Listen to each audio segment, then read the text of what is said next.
Oi, gente, tudo bem? Nós estamos de volta em mais um Papo de Mulher e hoje a gente está recebendo aqui a Denise Queiroz. Denise é psicóloga e a gente hoje, o nosso tema vai ser violência doméstica. E eu queria, Denise, que você se apresentasse melhor aí, falasse um pouco da sua experiência para a gente começar o nosso bate-papo. Eu sou psicóloga, né? Por formação sou pedagoga e teóloga também, mais forma de atuação psicóloga. E eu sou também voluntária de um instituto, que é o Instituto É Possível Sonhar, que atende vítimas de violência, mulheres e crianças, e além dos meus atendimentos, né, clínicos de outras temáticas. Denise, para começar, assim, eu queria que você conceituasse para a gente um pouco o que é violência e quais os tipos de violência. Porque a gente, quando fala assim, violência, às vezes a gente não entende que ela permeia vários estágios, né? Existem vários tipos de violência. Eu queria que você conceituasse um pouco para a gente.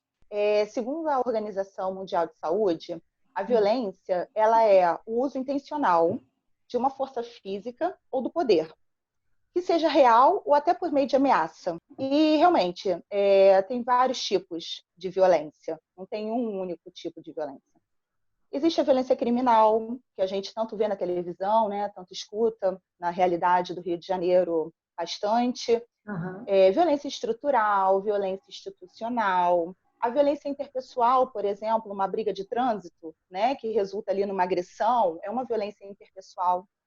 A violência intrafamiliar, violência doméstica, tem violência racial, violência de gênero, enfim, são vários tipos, né, de violência. A violência autoinfligida, né, o suicídio, ou algum dano que a pessoa cause a si. E quando a gente olha para a natureza dessa violência, a gente pode falar também de violência física, violência psicológica, violência patrimonial, podemos falar de violência moral, violência sexual. Quer dizer, violência abre aí vários, né, tipos de violência e várias coisas que às vezes a gente nem conhece como violência, né? Por exemplo, você citou violência patrimonial, né? Às vezes a gente pode sofrer esse tipo de coisa sem nem se dar conta que é uma violência, né? Assim, Exatamente. acho que a gente hoje no Brasil, o nosso programa é voltado para mulheres, a gente tem, assim, a gente atende o programa é disponibilizado no YouTube da igreja, mas que acaba atingindo outras pessoas, outros gêneros, mas a nossa intenção é que seja para as mulheres, né? O nosso público-alvo são as mulheres. E aí, diante disso, eu queria que a gente falasse assim, um pouco de uma estatística que é horrorosa no Brasil. A gente tem visto cada vez mais os índices de violência contra a mulher altíssimos. Fala para a gente um pouco desse cenário e desses índices tão altos. Assim, o que provoca, quais são as razões mais claras hoje que vocês conseguem identificar para esses feminicídios? Realmente os índices são alarmantes, assustadores quando a gente para olhar, né? Então, quando a gente pega, por exemplo, as denúncias feitas pelo canal, né, pelo Ligue 180, e compara o que tinha, o que aconteceu, né, de denúncia nos 4 primeiros meses de 2019, e a gente compara com o mesmo período de 2020, a gente percebe 14% de aumento. Caramba, é muita coisa. Mais alarmante, quando a gente pega só o mês de abril, porque a quarentena começou em março, né? Em abril, a gente já ficou o mês inteiro de isolamento. Quando olha só o mês de abril, são 37% de aumento. E aí, quando a gente olha, por exemplo, os indicadores da Organização Mundial de Saúde, o Brasil ele ocupa a 5ª posição em feminicídio. Caramba! E quando a gente aprofunda um pouco mais, não sei se você conhece o Relógio da Violência, que é um site onde ele é atualizado ali com números de violência, de ameaça, né? E aí, quando a gente olha, a cada 2 segundos no Brasil, uma mulher é vítima. Um índice altíssimo. Agora, só uma pausa na sua fala, só para a gente deixar claro, que eu não sei se todo mundo sabe, feminicídio é a morte, né, assim, a tentativa, o assassinato de alguma mulher, a tentativa do gênero, feminino, exato, né? Isso, do gênero feminino, exatamente. Inclusive, até o feminicídio, né, a lei do feminicídio ela é muito nova, ela é de 2015, porque antes se olhava de uma outra forma. para essa morte dessas mulheres, né? Para essas mulheres que estavam sendo agredidas e mortas. E agora se entendeu que elas são agredidas e mortas especificamente por serem mulheres, né? É por isso que é o mulheres. E aí, em 2018, tem uma pesquisa feita pelo Fórum Brasileiro de Segurança Pública que mostra que 76,4% das agressões físicas, né, dos assédios, das violências psicológicas, elas foram praticadas por pessoas conhecidas das vítimas. O autor era um vizinho, o autor era um companheiro, o autor era um ex-companheiro. Então, 74%, 76,4% estava ali no meio de conhecimento, né, no meio de circulação ali dessa vítima. E aí é mais complicado ainda quando a gente olha que 42% foi dentro de casa. O lar seria o local seguro e não está sendo seguro para essa mulher. É assustador, é isso que você falou. Acho que mais assustador é essa questão de você ter sempre uma relação ali de proximidade, né, de confiança dessa pessoa. Mas, assim, quais seriam os principais indicativos assim, que você daria para esse tipo de ação? Né? O que provoca mais? Porque, assim, eu imagino que existam diversas, né, variáveis. Sim. Mas, assim, deve ter um índice aí de alguma coisa que é mais comum, né? Se nós vivemos numa sociedade que ela é muito marcada ainda pelo machismo, ela ainda é muito marcada, né, pelo patriarcado, onde a mulher, ela muitas vezes ela é culpada, né, as pessoas culpam essa mulher pela violência que ela está sofrendo, né, e vítima nunca é culpada. E aí a sociedade banaliza, vê como natural. E, né, a gente escuta isso. As pessoas falam, olha a roupa que essa mulher está andando. Depois ela não vai querer passar por um assédio? Só que independente da roupa que ela esteja vestindo, o corpo é dela. O outro não tem esse poder sobre o corpo dela. A gente escuta também muito, né, as pessoas quando noticia na televisão, as pessoas comentando, né, mas daqui a pouco ela não tem vergonha na cara, daqui a pouco ela volta para esse homem. Daqui a pouco ela está junto de novo dele, né? E assim, a violência ela vai muito além, né? Ela é multifatorial. A gente tem o ciclo da violência. Então, o que acontece? São 3 fases. E essas fases, ao longo do tempo, com o passar do tempo, elas vão se misturando, tá? Elas não ficam tão marcadinhas.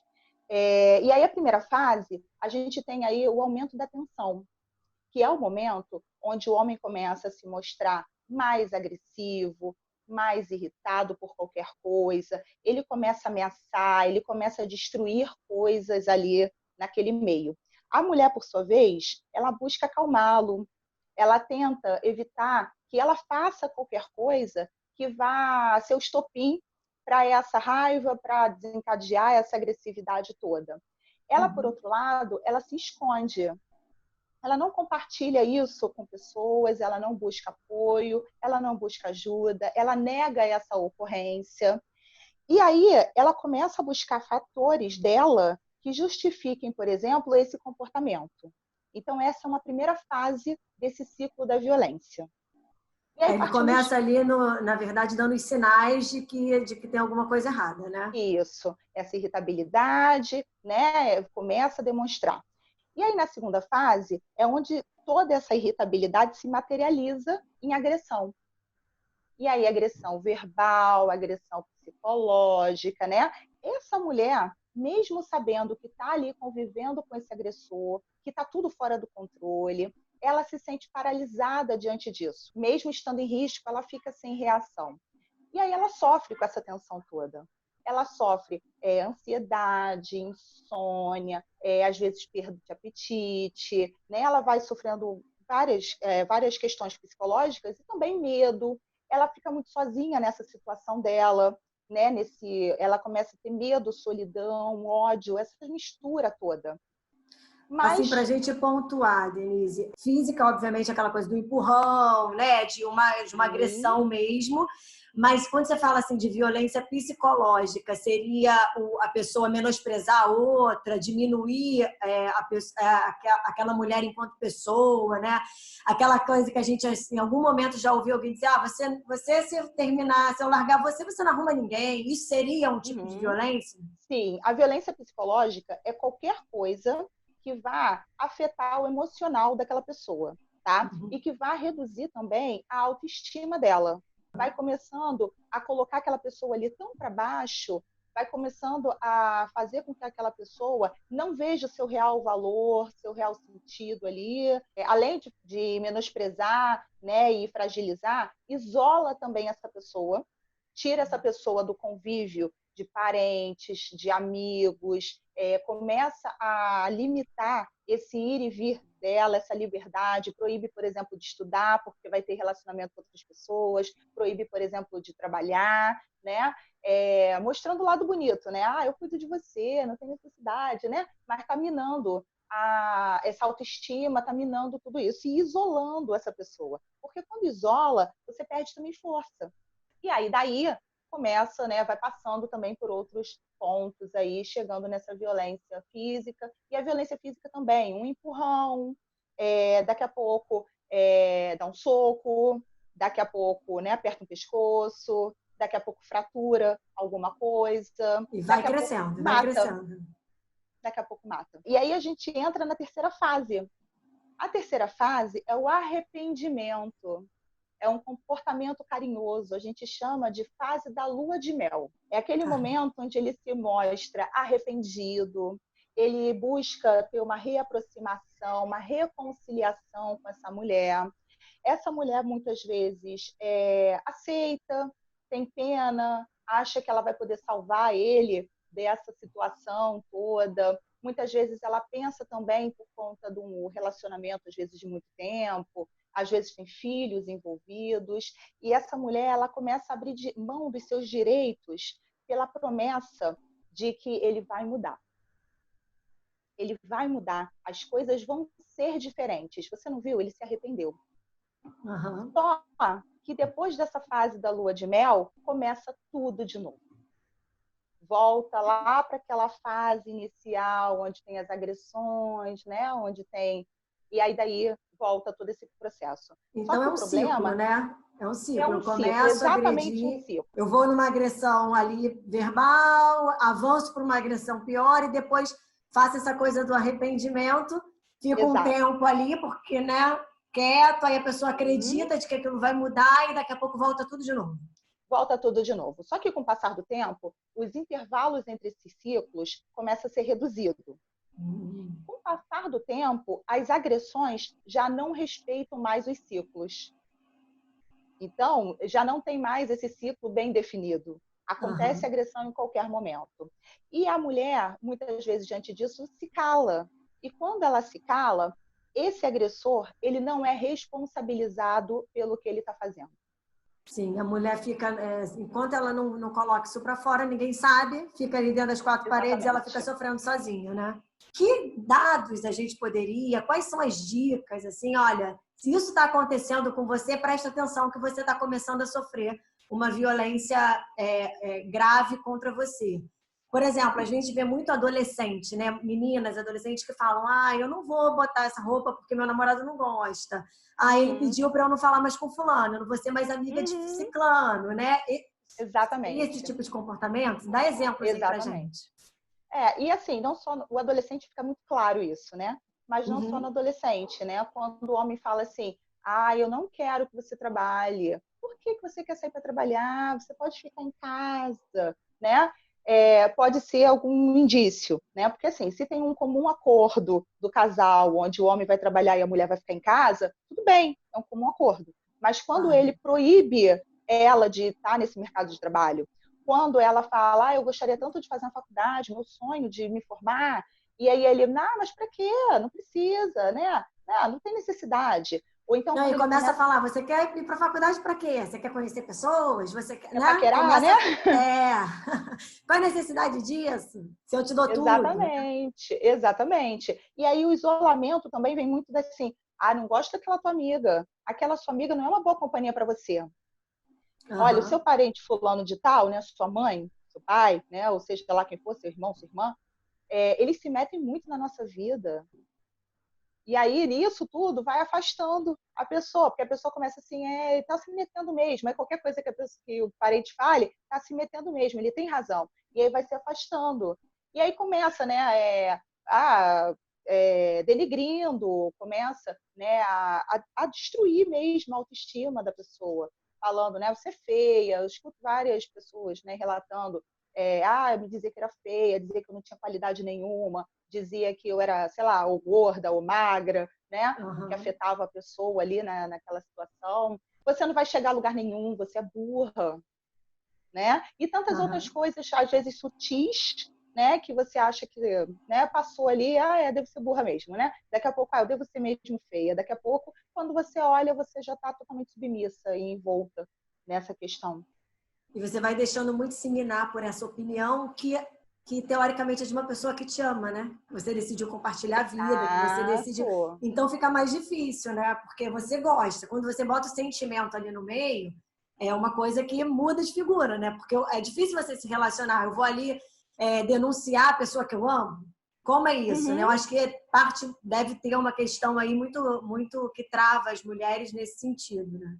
Até porque também tem aquela questão que é assim, quando ele não é agressivo, ele é um bom marido.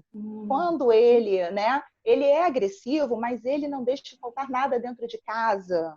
Ele é agressivo, mas é comigo, não é com os nossos filhos ou com os meus filhos, né, para os novos casamentos, né, ele leva o filho, né, do outro casamento. Ele não é agressivo com meus filhos. Ele faz isso, mas ele faz isso porque ele está desempregado, ele acabou de perder o emprego. Então ele está nervoso, contas para pagar, né? Você começa a justificar as atitudes, né? O injustificável, né? Mas você busca essas justificativas até mesmo para ter alguma coisa para se apoiar, né?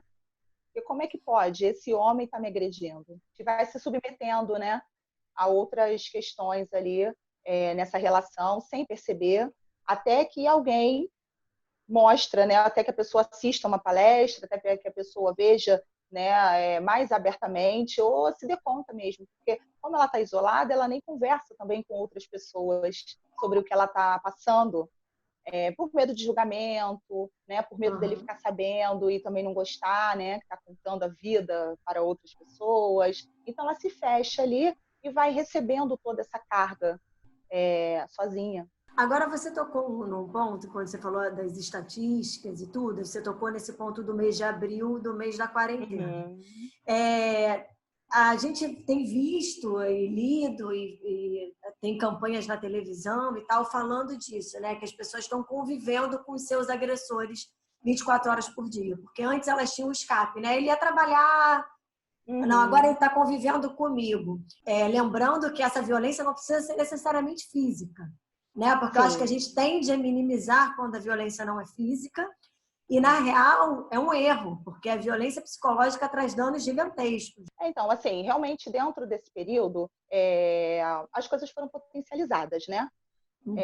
Os conflitos estão potencializados, porque, como você bem falou, as pessoas saíam para trabalhar, passavam o dia fora, e aí se encontravam em poucas horas do dia, geralmente para dormir, para descansar, e no dia seguinte já acordava saindo, no máximo final de semana. E os finais de semana sempre muito cheios de atividades, né? Ainda mais quem tem filho, que aí tem muita atividade. Então, na verdade, com esse período do isolamento, as pessoas que moram nas casas se encontraram. E aí começam a surgir realmente esses conflitos. E como agravante, essa mulher provavelmente já tinha a questão da violência, ou estava bem perto disso acontecer, né? E aí passou a acontecer, as brigas passaram a acontecer com mais frequência. E aí o que acontece? Essa mulher, como que ela faz para poder se livrar disso, né? Como que ela sai dessa situação? Ela vai fazer a denúncia. O que ela diz primeiro para esse homem que ela vai fazer na rua?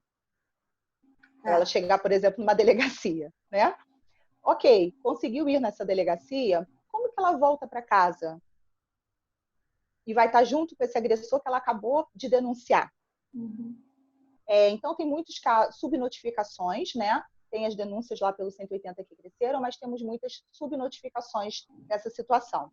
A ONU, ela fez algumas propostas, né, de, por exemplo, atendimento online, porque assim, imagina, a pessoa está sendo agredida, vai pegar o telefone, vai ligar, na e como mesma que ela vai falar na mesma inteira. casa? Exatamente, né? E geralmente as pessoas não moram em casas tão amplas assim, né? Uhum. A maior parte da população não vive numa casa muito grande. Então, assim, vai do lado do agressor ligar, como que ela faz isso?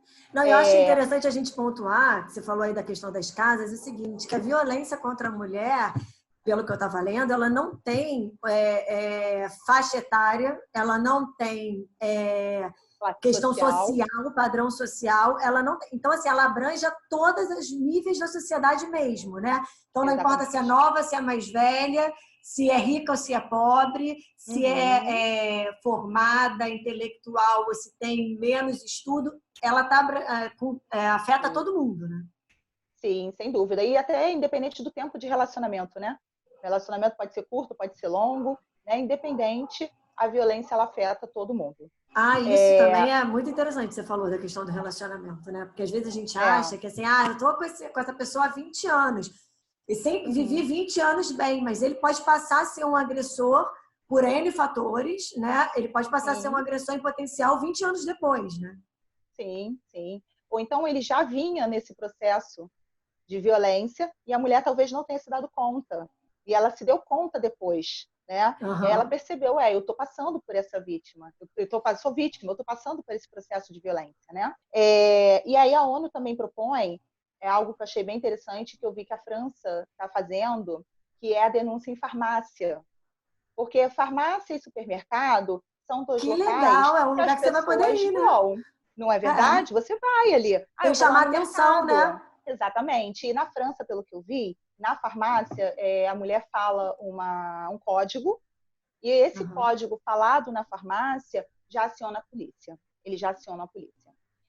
Não vi, assim, pelo que eu pesquisei, eu não vi aqui ainda, tá, esse tipo de ação, mas é uma proposta da ONU. Não, muito interessante, porque você elimina ali aquilo que você falou antes, né? Como é que eu ligo se eu estou aqui com o cara do meu lado? Não dá. Às vezes, acesso à internet, a essas coisas, não é tão simples, né? Dependendo do nível de agressão, a mulher nem tem acesso a essas coisas, né? Porque vai sendo proibida de ter as coisas. Então, assim, a farmácia e o supermercado viram um lugar tranquilo, livre de suspeitas, né? A gente aqui teve a Lei Maria da Penha, né, que foi um grande avanço, sem dúvida, nesse cenário contra a violência doméstica, que é aquilo que você falou. Antes, isso não era nem cogitado, nem considerado violência, né? Não entrava para as estatísticas, a gente não tinha índices, a gente não tinha esse canal aberto de denúncia, né? Isso veio crescendo, aí você passou a ter a delegacia da mulher, onde você se sente mais segura, porque é uma outra mulher que vai te receber, ou que é um lugar especificamente para tratar disso. Então, assim, a gente vem avançando. Mas a pergunta que eu queria te fazer é o seguinte: o que nós mulheres e nós sociedade, nós enquanto sociedade, quais os debates que a gente precisa fazer para trazer isso mais à tona, sabe? Porque o que eu percebo é que ainda é muito tabu, né? As pessoas não falam e o conhecimento faz com que você vá eliminando essas coisas, né? Se eu sei, entendo, eu ouvi de alguém, ouviu a nossa conversa aqui, entendeu o que é violência? Opa, peraí, eu estou sendo violentada. Assim, antes de eu te responder isso, eu só queria falar rapidinho sobre a Lei Maria da Penha. Tá, claro, não sei se por favor. todos sabem, né? Mas ela é muito recente, como eu já falei antes, ela é muito recente. Ela vai fazer 14 anos esse ano. Então, é bem, bem novinha, né? E a Lei Maria da Penha, ela leva esse nome por conta da Maria da Penha. A Maria da Penha, ela lutou 19 anos na justiça para poder ver justiça sendo feita, né, com relação ao relacionamento dela violento, né, com o marido, na verdade, o marido violentando, né, e que chegou ao ponto dele dar um tiro nela e ela é paraplégica. Então, foi uma luta muito grande dela na justiça, envolvendo até fóruns internacionais, para que obrigasse a ter essa finalização desse julgamento. E quando a gente olha um pouquinho para trás, no Brasil Colônia, por exemplo, o homem, ele tendo total poderio da mulher, né? Inclusive tendo o direito assegurado de agressão, inclusive de matar essa mulher. Ele tinha pela legislação esse direito. Que loucura, né? Loucura. E aí só em 1830 é que esse direito ele passa a não existir mais. Ele perde essa autorização de castigar e de matar essa mulher, por exemplo, por adultério. Uhum. E o que seria essa vingança privada, né, dentro de casa, ela passa por uma mediação do Estado. Só que aí a gente vê a questão dos crimes passionais. Quando fala do crime movido, né, por emoção, o crime movido pela paixão, era amenizado, né, amenizada essa pena desse homem. Porque ele alegava que a honra dele estava sendo ferida de alguma forma por essa mulher e que, por isso, ele agiu e ele fez o que fez. E aí a Constituição de 88, né, que é a Constituição vigente, ela que cria, né, ela que tem ali a determinação de que o Estado precisa criar mecanismos para coibir essa violência. Então, só em 88 temos ali, né, um artigo falando que o Estado precisa ter mecanismos para coibir a violência que já acontecia e que era respaldada, inclusive, por lei. Uhum. Diante de tudo isso, né, o que a gente pode também trazer aqui é o seguinte: a gente precisa romper esse ciclo da violência. A lei está aí para responsabilizar esse agressor, e a lei também está aí para respaldar, para resguardar, para proteger essa vítima dessa agressão. Só que esse ciclo da violência, se ele não for rompido, a gente acaba entrando num cenário de repetição. Essa mulher, ela foi lá, fez a denúncia, algumas vezes ela volta para esse homem, e aí ela vai ser novamente agredida por esse homem. Ou ela não volta para esse homem, mas nesse cenário de repetição, ela entra num outro relacionamento, e nesse outro relacionamento ela novamente vai ser agredida. E esse homem, por sua vez, da mesma forma. Esse homem agressor, ele vai responder pela agressão, né, feita com essa mulher. Pode ser que ele volte com essa mesma mulher e volte a agredir, e muitas vezes, quando volta, a situação fica mais grave. Como também pode ser que ele entre num outro relacionamento onde ele vai de novo agredir outra mulher. Enquanto esse cenário de repetição não for quebrado, esse ciclo de violência vai continuar. Ele vai perpetuar nesse relacionamento ou em outro relacionamento. E o que eu penso a respeito, né? A gente precisa ampliar essa discussão. A menina que cresce num lar disfuncional, onde ela vê a mãe apanhando, né? O menino que cresce nesse lar disfuncional, onde ele vê a mãe sendo agredida, o pai agredindo essa mãe, essa menina, ela provavelmente vai buscar, porque ela entende que aquela é a forma de comunicação. Ela vai repetir isso lá na frente. Ela não conhece um outro tipo de comunicação. Muitas vezes ela vê a mãe sendo agredida, a tia sendo agredida. Então, qual é a forma de amor na construção dela? Da mesma forma, esse menino, ele vê a mãe sendo agredida, ele pode, né, se condoer dessa mãe, mas ele pode se aliar a esse pai e ele lá na frente também agredir. Esse menino, por exemplo, essa menina que são agredidos, na escola, eles podem agredir, eles podem ter um comportamento de bullying, né? E vão agredir outros. E quando você pega esse tema e você coloca luz nele, quando você expande, levando, por exemplo, para as igrejas, levando para as escolas, para as faculdades, você consegue mostrar para as pessoas que é crime. Sim. É crime, tem uma lei, é crime. E além de ser crime, essa não é a forma apropriada de comunicação. Existem outras formas de comunicação na família. Não, e não é um comportamento aceitável, né? Você rompe com essa coisa de que é um comportamento aceitável e que eu posso seguir com ele. A gente começa a entender a dimensão desse problema. Porque esse problema não está só com aquela mulher, né? Esse problema não está só com aquele homem. Esse problema está atingindo a todo mundo que está em volta, direto ou indiretamente, né? E quando a gente consegue romper com isso, às vezes você não consegue romper com a mulher diretamente, mas quando você dá informação para esse filho, que está na escola, mas está ouvindo, ele consegue perceber, não, peraí, tá tudo errado aqui na minha casa, o que tá acontecendo aqui?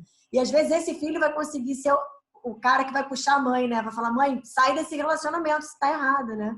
Sim, é interessante realmente que quando a gente leva, por exemplo, esse tipo de informação para a faculdade, né, para a igreja, para a escola, logo no final sempre tem gente que vem procurar para poder compartilhar.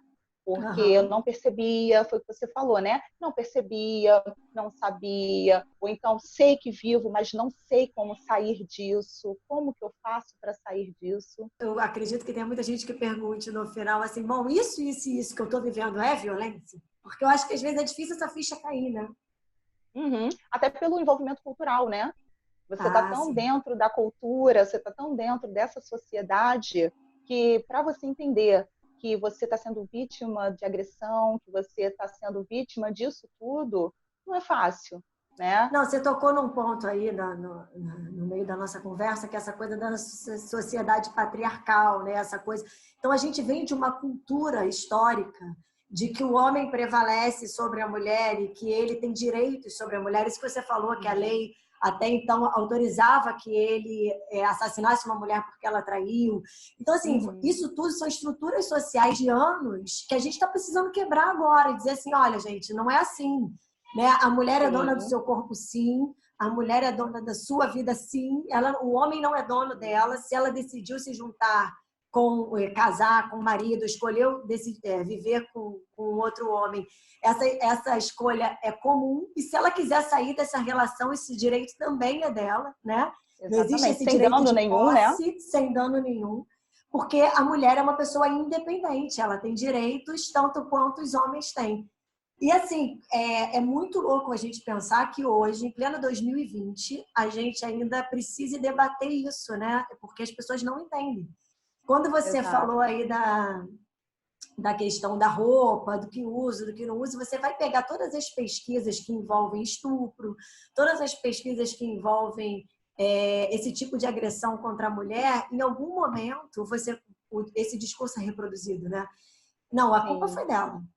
Né? Você sempre tenta justificar de alguma forma, e enquanto na verdade não importa. Exatamente. E a vítima é sempre vítima, ela não é culpada. Um ponto importante para a gente também pensar é que, assim, esse homem, apesar dele ser o agressor, ele em algum momento é vítima, tá? Não nessa situação, tá? Porque nessa situação onde ele agride, ele é o agressor.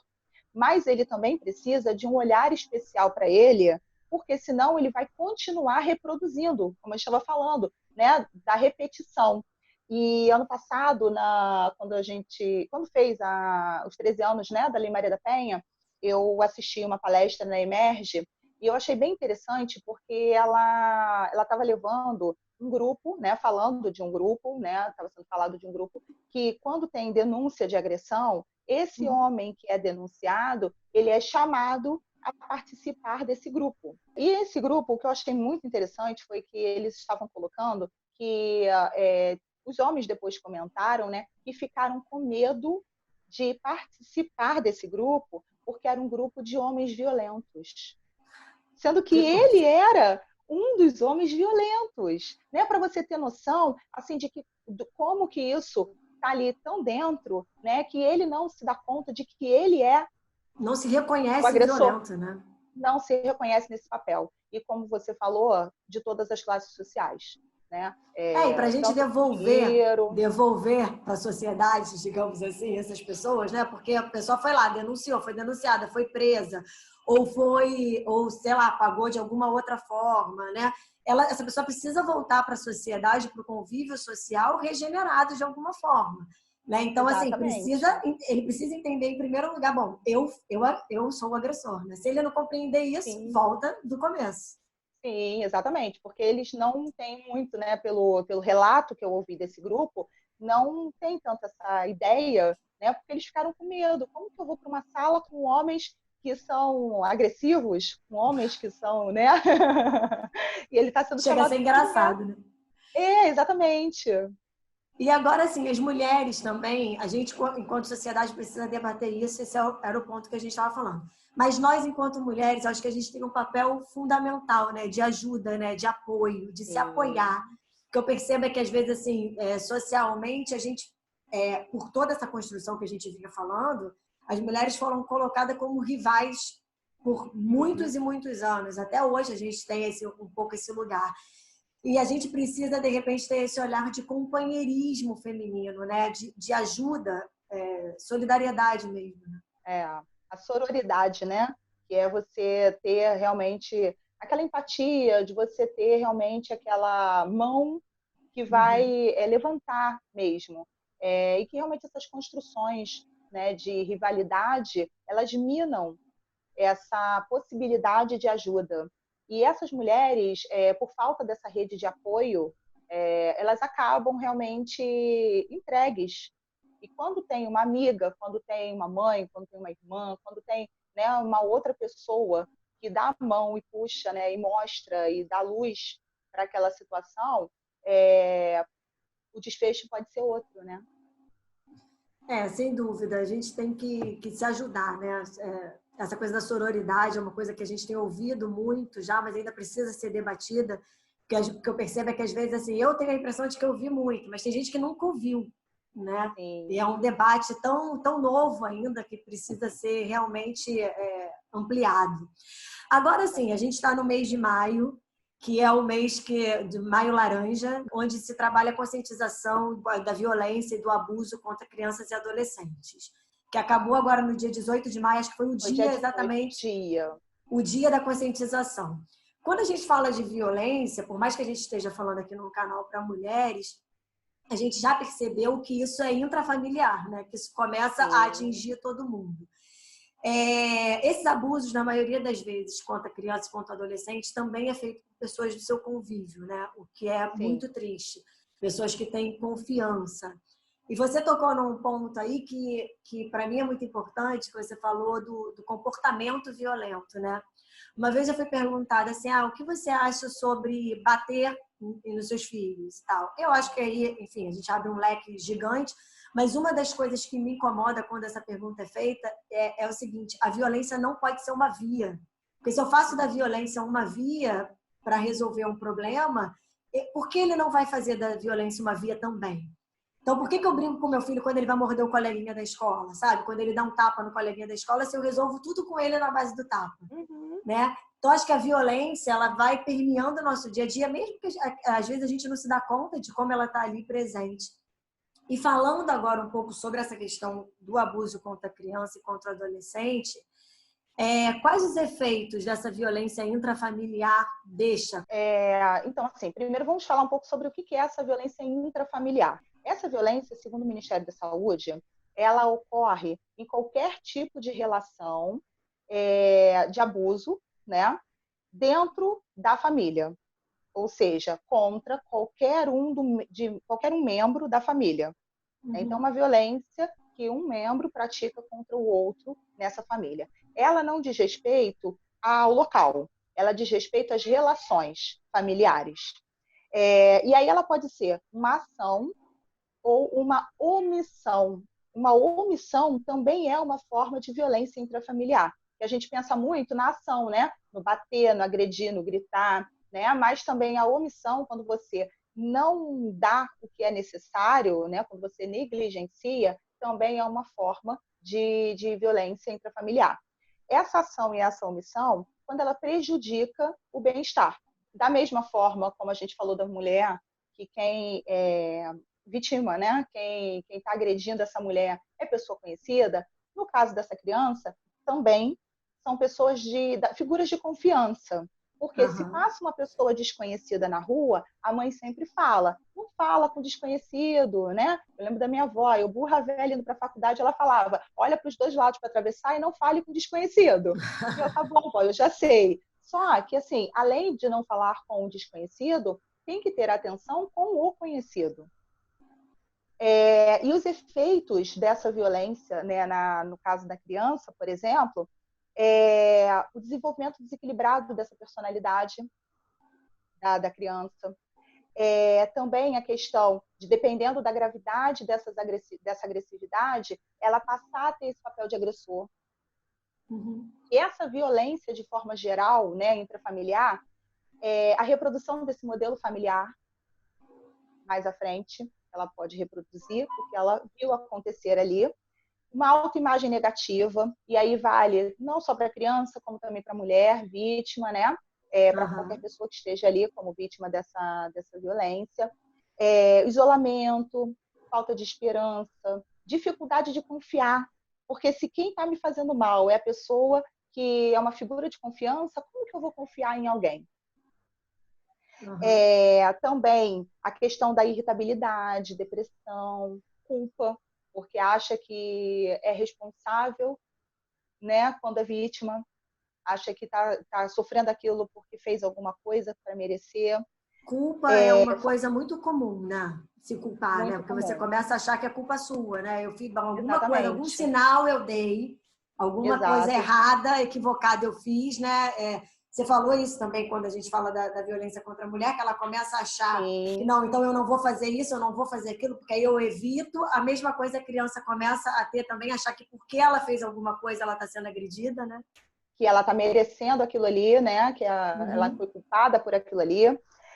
Angústia, ansiedade, a baixa autoestima, né? A criança fica mais quietinha na dela, fica ali mais reclusa, passa a ter medo de determinadas pessoas, né? Esses seriam sinais para a gente ficar atento? Nós pais, sim, efeitos, são efeitos, né, disso, e que são sinais para que esteja atento, né, a essa questão. O rendimento escolar, por exemplo, né, vinha numa boa e de repente começa a ter queda nesse rendimento, né, não querer ir com determinadas pessoas, não querer ficar em determinados ambientes, a sensação de vazio que também a mulher tem também, né, essa sensação, comportamentos destrutivos e chega até a tentativa de suicídio, né? Agora eu acho que, Denise, assim, para a gente encerrar, você tem mais algum ponto que você gostaria muito de falar, alguma Eu coisa acho que que a gente não só tocou? seria interessante a gente ampliar um pouco mais a visão, né? Vamos ampliando mais, cada vez mais. Falar só sobre a questão, por exemplo, do idoso. Porque no caso, a violência intrafamiliar, isso é interessante pontuar, ela não é só contra a criança, ela pode qualquer membro da família, né? Uhum. E aí, contra o idoso, geralmente os seus cuidadores, né, praticam essa violência, e não sempre é a violência física, mas pode ser uma violência patrimonial. Patrimonial é muito, muito comum, né? Tira o dinheiro todo desse idoso, esse idoso fica sem cuidado e sem o dinheiro, né? Então, isso daí acontece. As mães também, né, praticando violência contra seus filhos, seja com negligência, de cuidado mesmo, de atenção, de afeto, seja como física, né, agressão física, e é importante a gente pensar realmente nessa questão da palmada, né, de espancamento, de bater. Esse bater está a serviço de quem? A serviço da educação ou a serviço de aliviar a tensão que esse adulto está? Quais outras formas de educar? Será que se eu fosse falar com um adulto sobre esse mesmo tema, eu iria partir para agressão? E por que com a criança eu faço? E qual é o limite disso, né? Porque eu acho que a gente não, assim, dosar isso é muito complicado, porque se eu falo que eu dou uma palmada, ela tem uma intensidade. Se o meu marido der uma palmada, ela já tem outra intensidade. Qual é, né? Como que você mede isso socialmente falando? Socialmente falando, se eu autorizo isso, se isso é uma coisa viável, se eu incentivo isso, se de alguma forma eu não converso sobre isso, não crio fronteira para isso, vai ter o cara que vai dar um tapinha e vai ter o que vai espancar e matar, né? Porque vai muito a serviço de aliviar a sua raiva, né? Ao invés de fazer educação. A educação pode ser de outras formas, né? Então, acho que é válido também ampliar o olhar para isso. E existe também, né? E aí é uma questão mais tabu, né? Que nem sempre as pessoas que sofrem isso falam muito, que é o abuso sexual contra o menino. Que também é uma realidade, né? É uma realidade que causa muito dano também, psicológico, físico e tudo mais, né? Então, acho que eram esses pontos que eu gostaria de ampliar para que as pessoas, né, que estão também nos assistindo possam pensar sobre esses temas. A gente não tem tempo para entrar neles, mas seria interessante já botar a sementinha. Não, e com isso a gente vê o quanto é amplo e o quanto tem gente sofrendo, né? Exato. E o quanto, às vezes, atitudes nossas que passam despercebidas, a gente precisa repensar enquanto sociedade várias coisas. A gente acabou de falar essa questão da palmada. A gente precisa repensar enquanto sociedade essa questão com a mulher, o trato com a mulher, né? Como a gente vê a mulher. Porque não pode ser normal, aceitável que eu não possa sozinha sair de casa sem ter medo de ser agredida, sem ter medo de ser assediada, né? E você não pode dizer que não gostou. Você está sendo elogiada. Como que você não gostou disso? Muitas das vezes a gente se cala, porque às vezes esse agressor é um chefe, esse agressor é alguém que tem, né, uma patente acima da sua, você fica inibida ali, um professor, alguém que tem, né, um pai. O poder, né? Um poder, tem poder. exerce algum tipo de poder. E isso a gente precisa, cada vez mais, enquanto sociedade, dizer, olha, eu quero sair na rua e ser respeitada. Né? Exatamente. Eu quero sair na rua e ter o meu direito de ir e vir sem me sentir com medo de ir num determinado lugar porque eu sou mulher. E agora, sim, para fechar aqui a coisa, como denunciar, Denise? Eu hoje percebi aqui na conversa da Denise com a Manuela que eu estou sendo agredida. O que eu posso fazer? Entendeu? Como eu posso denunciar? É importante que denuncie, né? Como a gente até já falou, muitas não denunciam porque justificam aquela postura, né? Aquela agressão por N outras coisas. Muitas não denunciam por medo de represália, de que cumpra com o que prometeu, né? Se você me denunciar, eu vou te matar. Então, por medo, acaba não denunciando. Mas é importante que não se cale, que busque sim essa ajuda. E onde? Né? Existem vários canais. Existe a Delegacia da Mulher, e na Delegacia da Mulher para prevenção, para proteção, investigação dos casos, né, de violência, de crimes de forma geral contra a mulher. Tem a central também do atendimento à mulher, que é o Ligue 180, que foi o que eu falei lá no início, que cresceu o número de ligações, né, de denúncia, e ela também serve para denunciar tanto a violência, como também para reclamar sobre qualquer serviço de rede de apoio à mulher, como também para orientação sobre direitos da mulher, sobre legislação e também para encaminhamento de outros serviços, né? Porque às vezes a mulher passou por alguma situação e ela precisa de algum encaminhamento, mas ela não sabe nem o que fazer, né? Então também serve para fazer esse tipo de encaminhamento. Existe também um aplicativo que é o Proteja Brasil. E esse Proteja Brasil, ele é tanto proteção contra a violência contra a criança e adolescente, como também contra populações vulneráveis. Nós temos também o Disque 100. O Disque 100, ele é uma forma de denúncia também de criança, né, para abuso de criança, de adolescente, e pode ser feita denúncia anônima, porque a gente fala para a mulher não se calar, mas enquanto sociedade, nós também temos essa responsabilidade. Se eu sei que eu tenho um vizinho que espanca a esposa, se eu sei que eu tenho uma vizinha que espanca o filho, né, eu também tenho responsabilidade. Se ele chegar no ponto, né, além de todos os traumas causados, se chegar também ao nível de morte dessa mulher, e aí? Né? Esse negócio de briga de marido e mulher, ninguém mete a colher, não existe mais, né? Bem lembrado, bem lembrado. Mete a colher sim, porque tem limites, né? Exatamente. Mete a colher para salvar essa mulher. Porque senão você vai estar junto, né? Você vai estar na omissão ali. Está compactuando de alguma forma com aquilo. Compactuando, né? Exatamente. Nós temos também a humanizaredes.gov, que é uma ouvidoria online. Como tem uma abertura lá de um chat, né? Que aí você consegue falar ali naquela ouvidoria. Então, assim, tem vários canais, tem vários outros, né? Tem a polícia, né? 190, tem vários outros canais, mas eu preferi trazer esses aqui, que são canais que talvez nem todo mundo tenha conhecimento da específicos também, né? Específicos. Não, e assim, o importante que a gente deixe claro aqui, que é denunciar, né? Não se cale.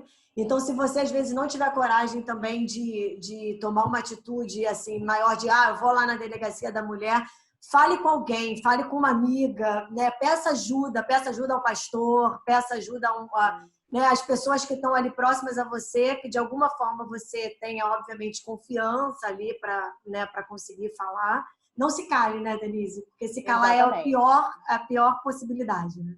Não se cale. Se você se calar, esse agressor, ele não vai ser responsabilizado e cada vez mais esse ciclo vai apertando e, né, o desfecho pode ser o feminicídio. E além desses canais, né, como eu falei no início, eu sou voluntária, né, no Instituto É Possível Sonhar, que trata desses casos, né? E aí, se vocês tiverem interesse também, né, quem está nos ouvindo, tiver interesse em conhecer um pouco mais também do Instituto, quiser apoiar também essa causa, né, porque o Instituto não tem fins lucrativos e ele apoia, ele cuida, ele atende, ele tem uma estrutura bem ampla, né? Tem reforço escolar, como a gente falou, que tem essa questão também da educação, né, que fica afetada. Tem o apoio psicológico, tem social, enfim. Né, quem O tiver que? É o interesse, site? É Preciso Sonhar? A gente consegue achar pelo é site? possível. Sim, tem site, tem o Instagram, tem o Facebook, tem canal no Legal. YouTube. Então a gente vai É possível. disponibilizar para o pessoal aqui embaixo esses canais, Ok, porque aí quem quiser, né, pode ir lá pedir ajuda, ótimo. pode conhecer melhor o projeto, tentar ajudar, né? Exato. Exatamente. A causa realmente é importante e é urgente. Sim. Denise, obrigada mais uma vez por você estar aqui com a gente. Obrigada pela sua disponibilidade. Foi ótimo te ouvir, viu? E que a gente possa se falar mais vezes para novos assuntos. Sem dúvida. Eu agradeço muito poder participar e poder falar desse tema, que é um tema que eu gosto de tratar, porque eu acho que é um tema que realmente a sociedade precisa, né, falar sobre. E eu agradeço essa oportunidade de estar trazendo essa luz, né, estar trazendo esse conhecimento também. Tá? Muito obrigada. E você não pode perder o próximo Papo de Mulher, onde a gente com certeza vai trazer algum assunto relevante aqui para o nosso dia a dia. Um beijo, obrigada. Obrigada, Denise. Tchau, obrigada.